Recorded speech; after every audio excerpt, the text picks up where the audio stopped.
नागरिक का फर्ज। एक बार की बात है, चीन के महान दार्शनिक कन्फ्यूशियस अपने चेलों के साथ एक पहाड़ी से गुजर रहे थे। थोड़ी दूर चलने के बाद वो एक जगह अचानक रुक गए और कन्फ्यूशियस बोले, कहीं कोई रो रहा है। वो आवाज को लक्ष्य करके उस ओर बढ़ने लगे। शिष्य भी पीछे हो लिए। एक जगह उन्होंने देखा कि एक स्त्री रो रही है।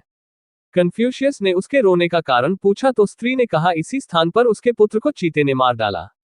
इस पर कन्फ्यूशियस ने उस स्त्री से कहा, तो तुम तो यहाँ अकेली हो न, तुम्हारा बाकी का परिवार कहाँ है? इस पर स्त्री ने जवाब दिया, हमारा पूरा परिवार इसी पहाड़ी पर रहता था, लेकिन अभी थोड़े दिन पहले ही मेरे पति और ससुर को भी इसी चीते ने मार दिया था। अब मेरा पुत्र और मैं यहाँ रहते थे और आज चीते ने मेरे पुत्र को भी मार दिया। इस पर कन्फ्यूशियस हैरान हुए और बोले कि अगर ऐसा है तो तुम इस खतरनाक जगह को छोड़ क्यों नहीं देती? इस पर स्त्री ने कहा, इसलिए नहीं छोड़ती क्योंकि कम से कम यहाँ किसी अत्याचारी का शासन तो नहीं है, और चीते का अंत तो किसी न किसी दिन हो ही जाएगा।